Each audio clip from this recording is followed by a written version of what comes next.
डोडो TV.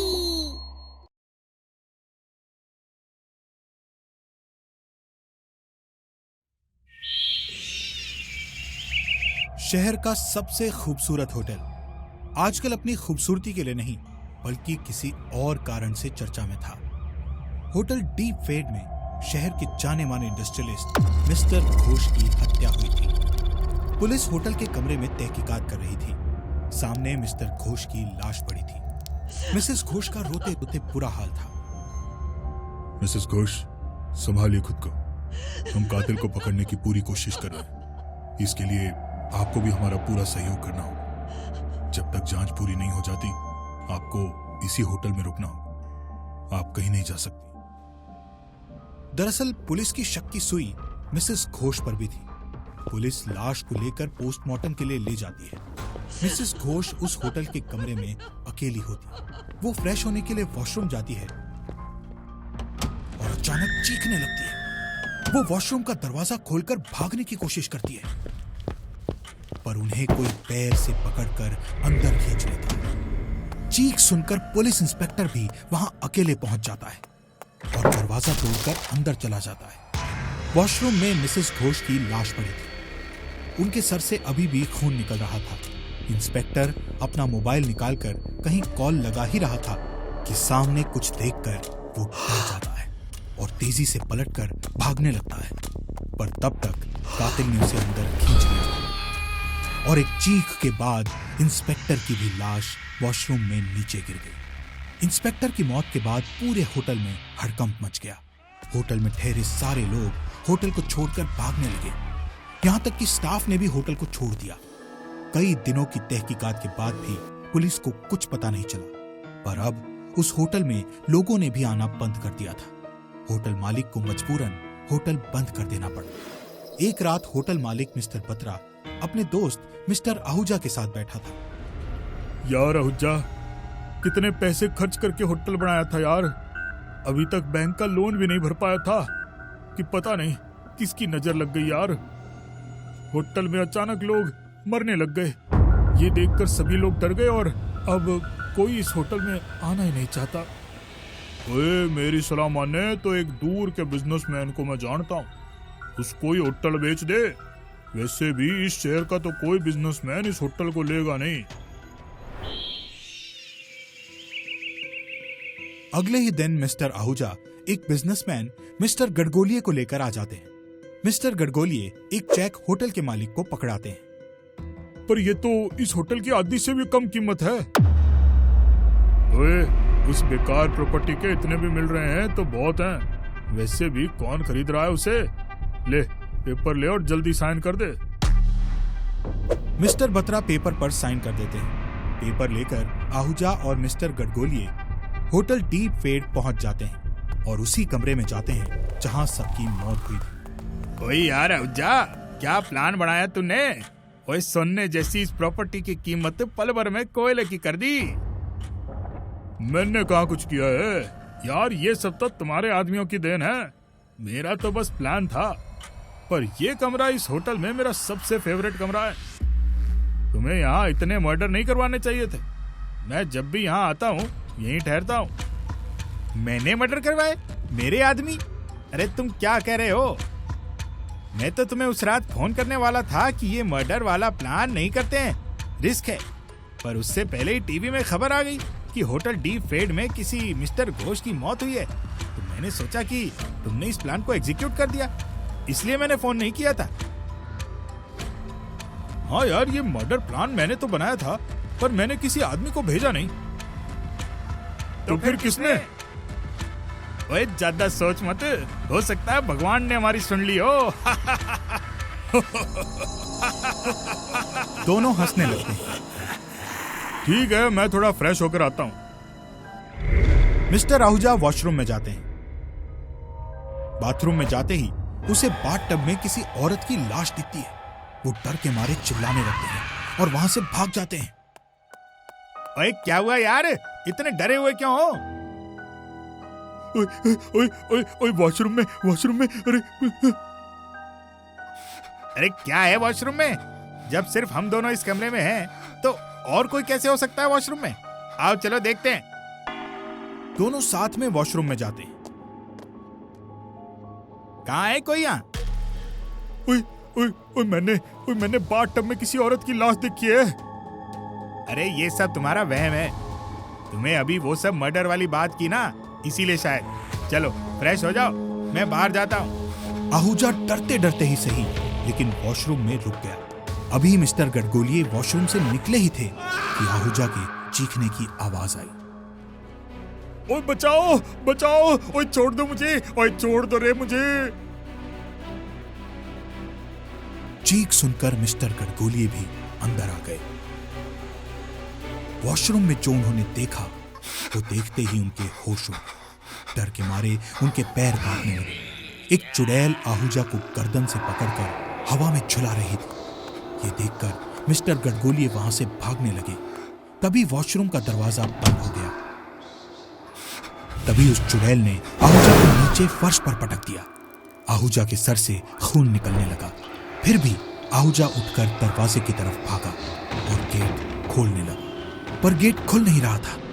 तभी उस चुड़ैल ने आहूजा को अपने हाथ से पकड़ा और खींचते हुए बाथ टब के पास ले आई और उसका सर बाथ टब में डुबो दिया। आहूजा तड़पने लगा, वो हाथ पैर पटकने लगा। तभी चुड़ैल ने उसे पानी से बाहर निकाल लिया। कौन हो तुम? कौन हो तुम? क्यों मार रही हो मुझे? छोड़ दो मुझे, छोड़ दो मुझे। क्या तुम्हें अभी तक याद नहीं आया कौन हूँ मैं? तभी वो चुड़ैल अपने असली रूप में आ गई। तुम? अब भाभी जी आप तो मर चुकी थी ना? मरी नहीं, मारी गई थी। मुझे मेरे ही पति आहूजा ने इसी बाथटब में डुबाकर मार दिया, क्योंकि मैंने तुम दोनों की बातचीत और उस होटल को खरीदने की पूरी प्लानिंग सुन ली थी। मैंने इसे बोला कि मिस्टर बत्रा ने हमारा इतना साथ दिया है, मैं तुम्हें उनके साथ धोखा नहीं करने दूंगी। ये सुनकर इसे गुस्सा आ गया और इसने मुझे इसी बाथटब में तड़पा तड़पा कर मार डाला।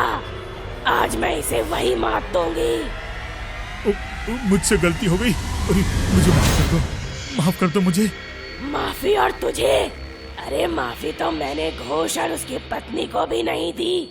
उन्होंने झूठी गवाही दी थी ना कि मैं बहुत ज्यादा शराब पीती थी, इसीलिए मैं नशे में डूबकर मर गई। और मैंने उस पुलिस वाले को भी नहीं छोड़ा जो तुम्हारे साथ ही मिला हुआ था। और तुझे माफ कर दो। चुड़ैल ने उसका सर फिर से बाथटब में डुबा दिया। आहूजा तड़पने लगा, वो अपने हाथ पैर पटकने लगा और तड़पते तड़पते उसकी मौत हो गई। ये देखकर मिस्टर गडगोलिये पूरी तरह से मुझे छोड़ दो, अरे मुझे छोड़ दो, मुझे मत मारो। मैं आज ही इस होटल के पेपर मिस्टर बत्रा को लौटा दूंगा। मुझे नहीं चाहिए ये होटल, अरे माफ कर दो मुझे। ठीक है, तुम अभी जाकर उनको ये होटल के कागज वापस कर दो। मेरा काम पूरा होते ही मुझे भी मुक्ति मिल जाएगी। मिस्टर गडगोलिये तुरंत वहां से मिस्टर बत्रा के पास पहुंचकर सारी बातें बताकर उन्हें कागज वापस कर देते हैं। होटल फिर से चलने लगता है। उस चुड़ैल को भी मुक्ति मिल जाती है। एक गांव था जहां लोग रविवार के दिन घर से बाहर निकलने से डरते थे, क्योंकि उस गांव में एक भूतिया मिठाई वाला था। वह जब भी गांव में घूमता तो उसकी मिठाई की खुशबू पूरे गांव में फैल जाती थी। खुशबू से लोग आकर्षित हो जाते थे और फिर वह मिठाई वाला लोगों को उठाकर मिठाई की दुकान में ले जाता और मार देता। इसलिए रविवार के दिन लोग घर की खिड़की दरवाजे अच्छी तरह बंद करते थे ताकि मिठाई की खुशबू घर में ना आ सके। रमेश नाम का लड़का 15 साल बाद अपनी दादी के पास आया था, जो बचपन में ही शहर चला गया था। दादी, मैं अपने दोस्तों से मिलने जा रहा हूँ। हाँ ठीक है, पर जल्दी आ जाना। ठीक है दादी, मैं जल्दी आ जाऊंगा। और वैसे भी अब मैं बच्चा नहीं रहा। अरे तू कितना बड़ा हो जा, मेरे लिए तो तू बच्चा ही रहेगा। इसके बाद रमेश घर से निकलकर दोस्तों से मिलता है और कहता है, भाई, राजू, बबलू, हम बहुत सालों बाद मिल रहे हैं। चलो कल कहीं घूम कर आते हैं। वैसे भी कल रविवार है तो सबकी छुट्टी होगी।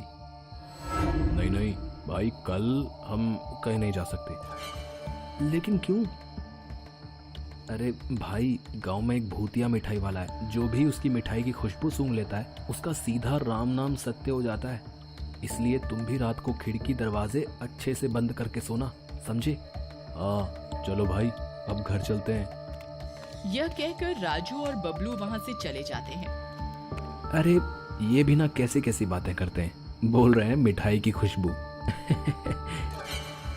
लेकिन कुछ तो बात जरूर है, मैं अपनी दादी से जाकर पूछता हूँ। इसके बाद रमेश घर आकर दादी को सब बताता है जो उसके दोस्तों ने कहा था।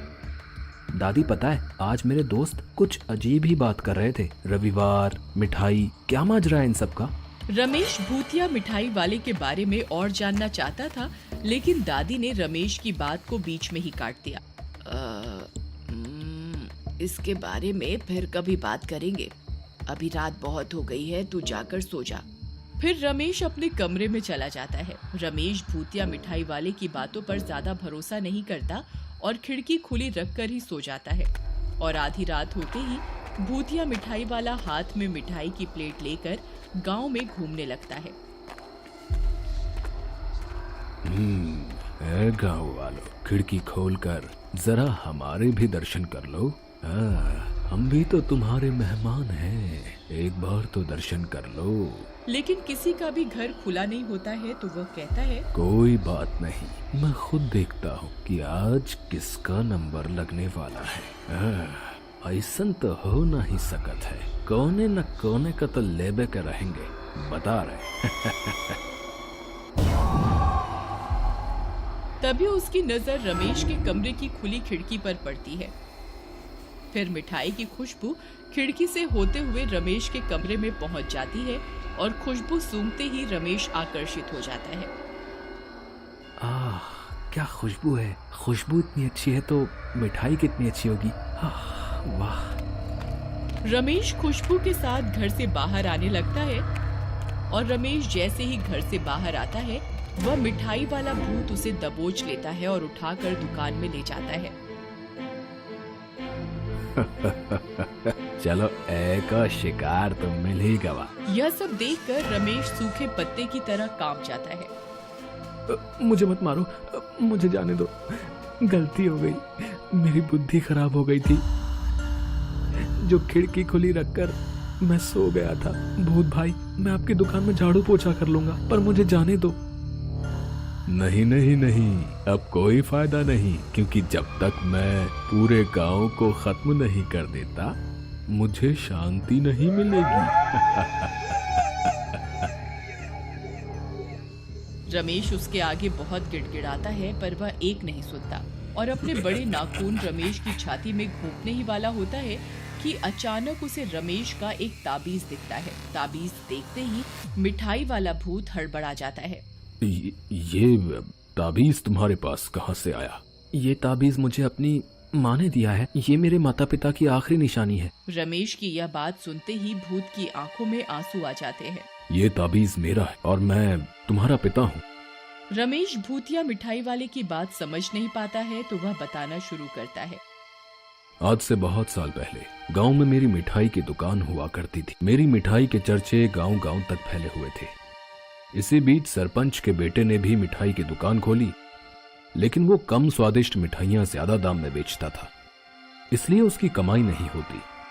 उसके बाद वो मुझे रास्ते से हटाने की योजना बनाने लगा और एक दिन उसने मुझे मेरी दुकान के साथ ही जलाकर मार दिया। उसके बाद से आज तक मैं उसको मारने का इंतजार कर रहा हूँ। पिताजी, आपकी मौत सरपंच के बेटे की वजह से हुई है, तो आप गांव वालों को क्यों मार रहे हो? जब मेरी दुकान में आग लगी थी तब किसी ने मेरी मदद नहीं की, इसलिए मैं इन सबको मार दूंगा। लेकिन मैं अभी तक सरपंच के बेटे को मारकर बदला पूरा नहीं कर पाया हूँ, क्योंकि वो अपने घर को हमेशा बंद रखता है। पिताजी, मैं इसमें आपकी मदद कर सकता हूँ, लेकिन आप गांव वालों को कुछ नहीं करेंगे। भूतिया मिठाई वाला रमेश की बात मान लेता है और फिर रमेश पूरी योजना बताता है। और एक रात को योजना के अनुसार रमेश कुछ मिठाई लेकर चुपके से सरपंच के घर में मिठाई रखाता है। और कुछ देर बाद सरपंच का बेटा मिठाई की खुशबू से आकर्षित हो जाता है और घर से बाहर आ जाता है। अब तुझे मारकर मैं अपना बदला पूरा करूंगा। लेकिन तुम मुझे मारना क्यों चाहते हो और इस रमेश को कुछ क्यों नहीं कर रहे? क्योंकि हमार कातिल तुम हो। ये गांव वाले तो निर्दोष हैं। मैं कौन हो तुम? इसके बाद वह भूत अपने असली रूप में आ जाता है। गजोधर तुम? ठीक पहचाने, गजोधर। देखो माफ कर दो, मुझसे बहुत बड़ी गलती हो गई थी। मगर भूतिया मिठाई वाला उसकी एक नहीं सुनता और उसे मार देता है। उसके बाद से उसने किसी को भी कभी परेशान नहीं किया और लोग रविवार को भी घर से बाहर निकलने लगे। तुम्हारी आंखें कितनी सुंदर हैं। लगता है मुझे तुमसे प्यार हो गया। अच्छा, अब क्या ख्याल है?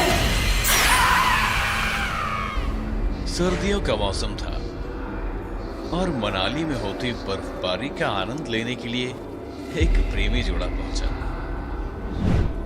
इंदौर के रहने वाले इस कपल के बीच बहुत प्यार था। कितना मजा आ रहा है ना सिमरन, है ना? तुम्हें काम से फुर्सत कहाँ मिलती है? मैं तो कब से कह रही थी कहीं घूम कर आते हैं। एक दूसरे पर बर्फ फेंकते थोड़ी देर। मैं तो थक गई यार, चलो होटल वापस चलते हैं। मैं भी थक गया और भूख भी लग रही है। दोनों होटल आ जाते हैं। लिफ्ट में उन्हें एक सुंदर लड़की मिलती है। राहुल और सिमरन दोनों उस लड़की को बहुत गौर से देख रहे थे। कुछ ही देर में वे दोनों अपने कमरे में पहुंच गए। वो लिफ्ट वाली लड़की तो कितनी सुंदर थी ना, है ना? हाँ, तुम्हें तो बस मौका चाहिए। लेकिन मुझे उस लड़की को देखकर किसी की याद आती है। किसकी याद? सिमरन शीशे के सामने बैठकर अपना मेकअप ठीक करते करते। एक बहुत सुंदर लड़की की। बात कुछ साल पहले की है। गंगा नदी के किनारे बसा एक सुंदर शहर था जहाँ मेरी माँ का बचपन गुजरा। इसी शहर में रहने वाले एक लड़के का नाम था विक्की। भाई लगता है यार मैं ना सिंगल ही रहूंगा। अरे पगले, दिल छोड़ा ना कर। तेरा भाई है ना, तू क्या करेगा? तू बनेगा क्या मेरी गर्लफ्रेंड? ओह नो, मैं नहीं। ये देख, ये ऐप करेगा। या ना तेरा भी मैच किसी ना किसी लड़की के साथ हो ही जाएगा। दोस्त की बात मानकर विक्की ने ऐप डाउनलोड कर लिया और 2 दिन बाद ही उसका मैच बहुत ही सुंदर लड़की से हुआ। भाई मैच हो गया, ढेर सारी बातें भी हुई।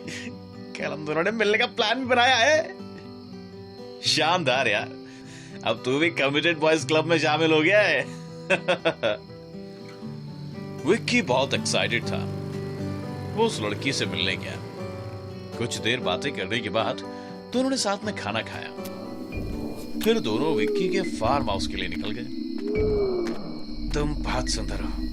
मैंने कभी नहीं सोचा था कि तुमसे मिलूंगा। तुम भी मुझे बहुत पसंद हो। फार्म हाउस की खिड़की से वे दोनों हक करते हुए दिखाई देते हैं। कुछ समय रुककर एक जोरदार चीख। अगली सुबह विक्की की लाश फार्म हाउस से बाहर निकाली गई। पुलिस ने उस लड़की को ढूंढने के लिए बहुत मेहनत की, लेकिन कुछ हाथ नहीं लगा। फिर उस शहर में इसी तरह से 2 महीने में 28 मौतें हुई। शहर में चारों तरफ एक खौफ था। लड़कों ने घर से बाहर निकलना ही छोड़ दिया था। फिर एक दिन, देख भाई, मेरा मैच आया। कितनी सुंदर है लड़की। हम दोनों ने मिलने का प्लान बनाया। रोहन, शहर में एक डायन का आतंक है जो ऐसे ही लड़कों को फंसाकर मार डालती है। तू बच जा भाई। भाई इतनी मुश्किल से तो तेरे भाई को ना किसी ने आई लव यू कहा है, और तू? और वैसे भी ये सब अफवाह ना मैं नहीं मानता। रोहन उस लड़की से मिलने गया दोनों ने साथ में खाना खाया और फिर लॉन्ग ड्राइव पर निकल पड़े। एक सुनसान जगह पर गाड़ी रुकी। तुम बहुत सुंदर हो। मैंने कभी नहीं सोचा था कि हम साथ होंगे। दोनों हक करते और तभी उस लड़की का चेहरा भयानक रूप ले लेता। कौन हो तुम? जैसे ही वो डायन रोहन पर वार करने वाली थी, तभी रोहन का दोस्त एक तांत्रिक को लेकर वहां पहुंच गया। रोहन, पीछे हट जाओ। जादू टोने से डायन को काबू में कर लेता है। तुम्हारी किस्मत अच्छी थी कि तुम बच गए। इस डायन ने सैकड़ों लड़कों को अपना शिकार बनाया है, लेकिन याद रहे, ये कील जिस दिन निकल गई, तबाही होगी, तबाही। अच्छी कारी है। लगता है तुम्हें उस लिफ्ट वाली सुंदर लड़की से जलन होने लगी है, इसीलिए तुम ऐसी ना मनगढ़ंत कहानियां बना रही हो। नहीं यार, ये कहानी उतनी ही सच्ची है जितनी सच्ची मैं। राहुल होटल के कमरे में खाना मंगाता है। राहुल खाने लगता है और पूछता है, फिर क्या हुआ उस लड़की का? फिर काफी साल बीत गए। उस शहर के लोग उस लड़की को भूल गए, लेकिन ये कहानियां अभी भी बच्चे बच्चे को पता है। अभी 2 साल पहले इंदौर के पास कुछ ऐसी ही घटनाएं हुई। तुमने जरूर सुना होगा, कहते हैं तांत्रिक द्वारा गाड़ी गई कील किसी तरह से निकल गई। ऐसा कैसे हुआ? फिर क्या हुआ? तुम्हें गोलू याद है, जो शर्मा जी के घर पर किराए पे रहता था, इंजीनियरिंग का स्टूडेंट? हाँ, अच्छा लड़का था, लेकिन काफी दिनों से दिखाई नहीं दिया, है ना? दिखेगा कैसे, उसकी मौत हो चुकी है। आया था एक दिन मेरे पास, बहुत खुश था। दीदी, मैंने आपको बताया था ना कि एक लड़की से बात कर रहा हूँ मैं। हाँ, क्या हुआ? तुम दोनों शादी कर रहे हो? नहीं दीदी, शादी अभी नहीं, लेकिन हमने साथ में शिमला मनाली घूमने का प्लान बनाया है। आज निकल रहे हैं। Wow, that's great. खूब एंजॉय करना। बेचारा फिर कभी नहीं लौटा। उस डायन ने बेरहमी से गोलू को मार डाला। संभालो खुद को। मुझे भी दुख है उसकी मौत का। भला लड़का था। मुझे सिर्फ गोलू की ही नहीं, सभी लड़कों की मौत का दुख है। खैर छोड़ो ये सब, अपना मूड ठीक करो। हाँ, चलो कई बार घूम के आते हैं। सिमरन और राहुल इवनिंग वॉक के लिए बाहर निकलते हैं, लेकिन कमरे से निकलते ही लिफ्ट में फिर वही लड़की। राहुल उस लड़की को देखकर थोड़ा सहम गया। सुनो, तुम्हें एक खुशखबरी देनी है। क्या है वो खुशखबरी? मेरे मॉम डैड ने हमारे रिश्ते के लिए हाँ कर दी है और वो तुमसे मिलना चाहते हैं। ये सच में बहुत अच्छी खबर है। चलो कुछ मीठा खाते हैं। इस ट्रिप से लौटते ही ना, मैं सबसे पहले तुम्हें अपने घर ले जाऊंगा। दोनों कुछ देर बाहर वक्त गुजारने के बाद वापस अपने कमरे की तरफ लौट रहे थे। लिफ्ट में अंदर जाते ही वो लड़की फिर से दिखाई देती। उस लड़की को देखकर राहुल को पसीना आने लगा। जैसे तैसे लिफ्ट उनके फ्लोर पर पहुंची और राहुल और सिमरन तेजी से भागते हुए कमरे में घुसकर दरवाजे को बंद करते थे।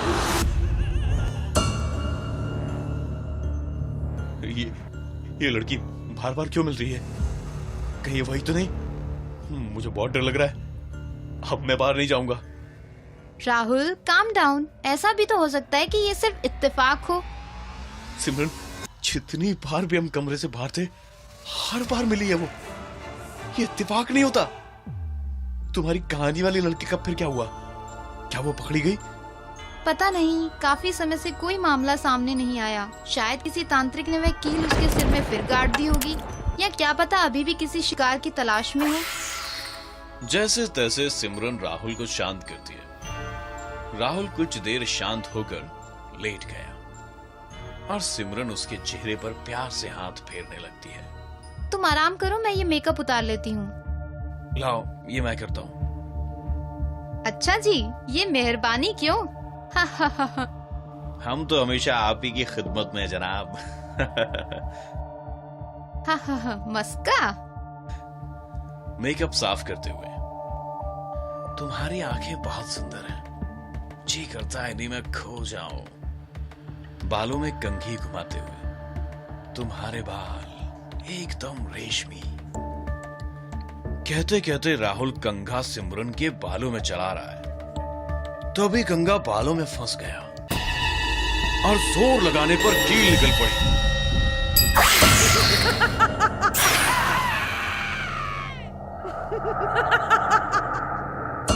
वो फिर लौट आई।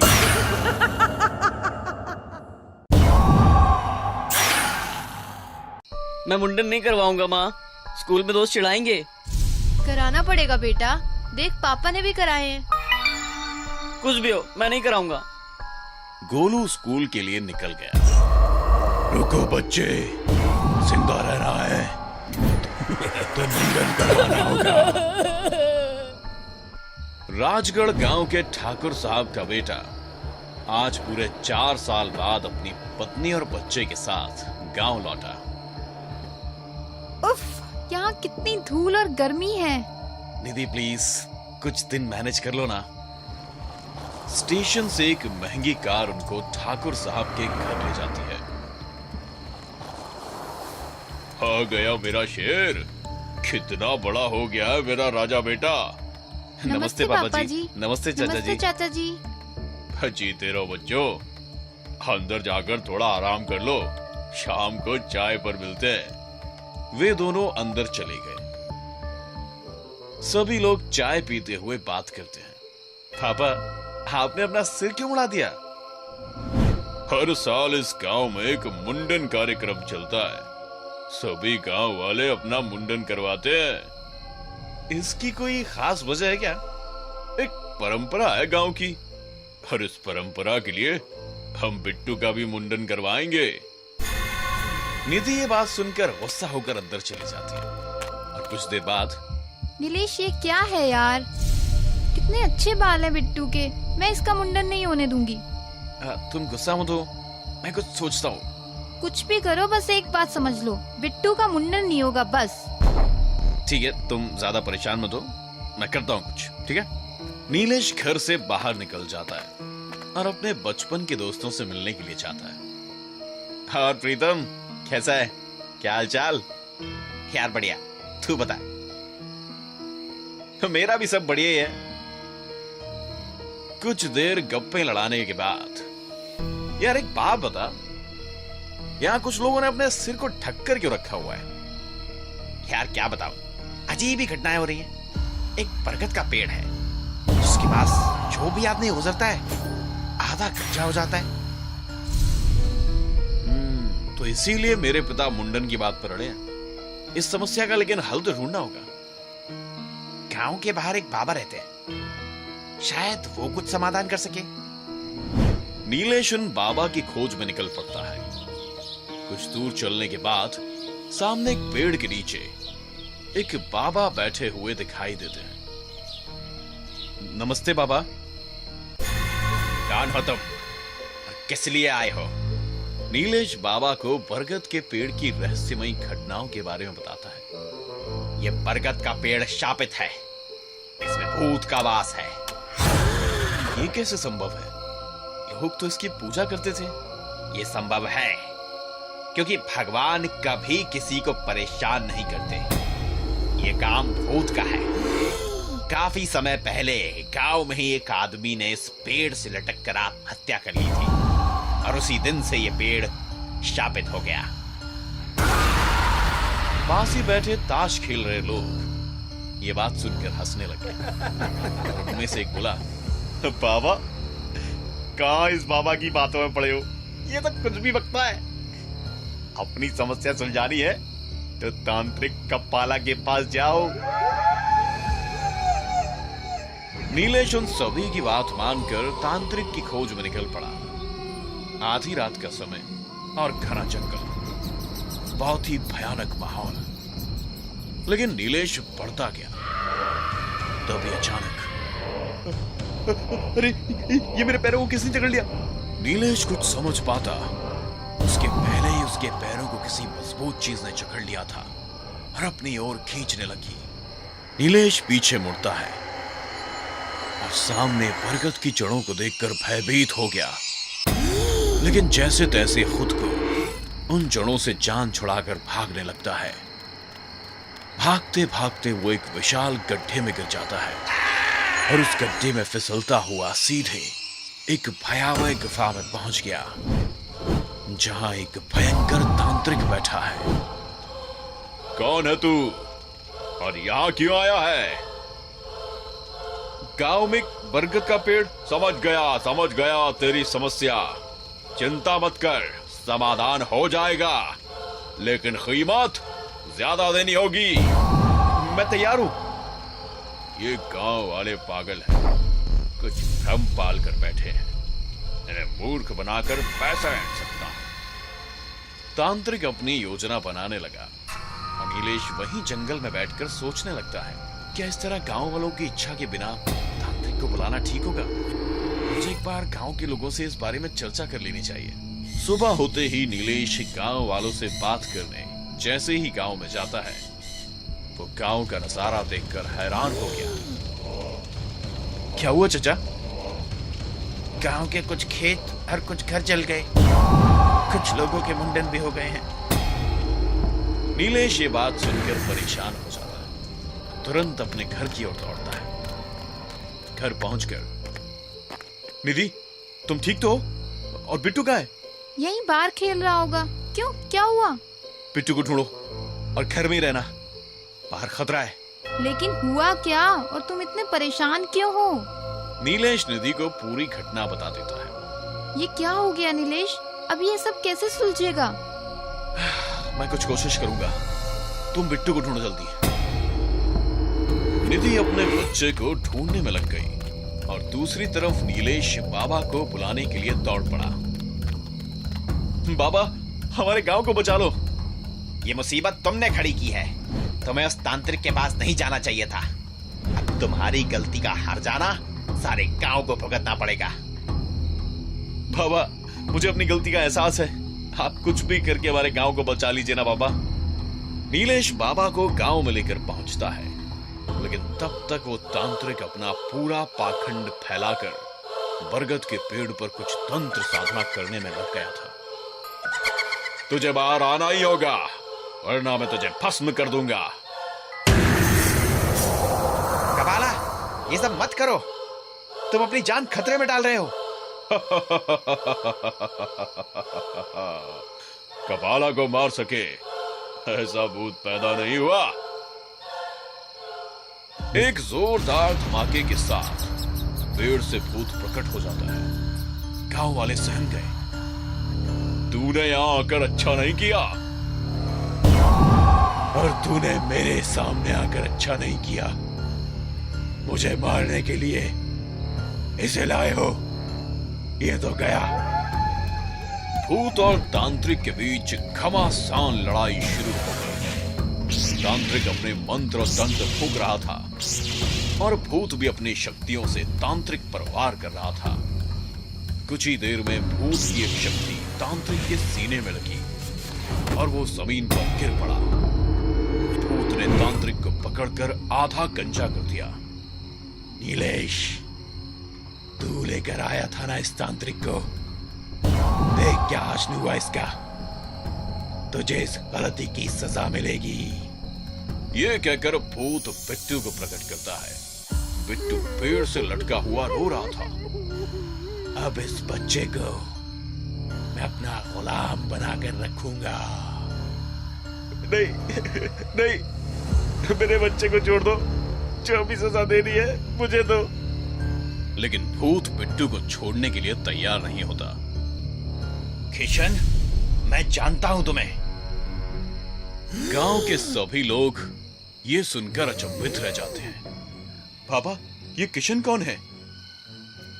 यही है किशन। बेचारा पास ही के गांव का किसान था। एक रात फसल बेचकर इस गांव से गुजरता था, तभी कुछ लुटेरों ने इसका सारा धन लूट लिया। मैं ये बात सालों से चीख चीख कर कह रहा हूं, लेकिन ये गांव वाले मुझे पागल समझते रहे। ये कहानी सुनकर पूरा गांव शांत था, सबके सिर झुक गए। अब भूत भी भावुक होकर कहने लगा, उन लुटेरों ने मेरा सिर मोड़ दिया और चाकू से कई वार किए। रात के अंधेरे में उन लुटेरों को पहचान नहीं पाया। इस गांव के लोगों ने मेरी एक ना सुनी और मुझे घायल और भूखा प्यासा मरने के लिए छोड़ दिया। मैं यही पेड़ के नीचे तड़प तड़प कर मर गया। सारा गांव उदास था, अपने किए पर पछतावा कर रहा था।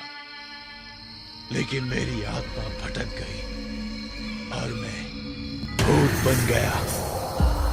उसी दिन से मैंने कसम खाई कि लुटेरों को तो मैं नहीं पहचान पाया, लेकिन किसी गांव वाले को चैन से नहीं रहने दूंगा। तभी से बरगद के पेड़ के पास से गुजरने वाले हर गांव का आधा मुंडन कर दिया करता। ये बात सुनकर सभी चौंक गए। लेकिन हमारे ही क्यों? क्योंकि तूने उस तांत्रिक को बुलाकर बहुत बड़ी गलती की है। अब तेरे बेटे को तुझसे छीनकर तुझे सजा दूंगा। तभी ठाकुर वहां आ गया और बोला, मेरे पोते को छोड़ दो, मैं अपने किए पर शर्मिंदा हूँ। लेकिन गलती तो मेरी थी पापा, आप क्यों माफी मांग रहे हो? बेटा, मैं पापी हूं, वो लुटेरा मैं ही हूं। मैंने ही अपने साथियों के साथ उस रात किशन को लूटा था। सभी गांव वाले ये बात सुनकर एकदम दंग रह गए। लेकिन मुझे अब उस पाप का एहसास हो चुका है बेटा। जो सजा देना चाहो मुझे, मैं तैयार हूं। सजा तो मिलेगी ठाकुर, तुम्हें भी और तुम्हारे साथियों को भी, ताकि भविष्य में कभी कोई और ऐसा ना करे। ये कहकर भूत ठाकुर और उसके साथियों को उसी बरगद के पेड़ से लटकाकर मौत के घाट उतार देता है। और अब मेरा बदला पूरा हुआ और मुझे मुक्ति मिल गई है। अब मैं कभी किसी को परेशान नहीं करूंगा। भूत चला गया और माहौल एकदम शांत। नीलेश और निधि शहर वापस लौट गए। लेकिन आज भी इस गांव के लोग हर वर्ष किशन की याद में अपना सर मुंडवाते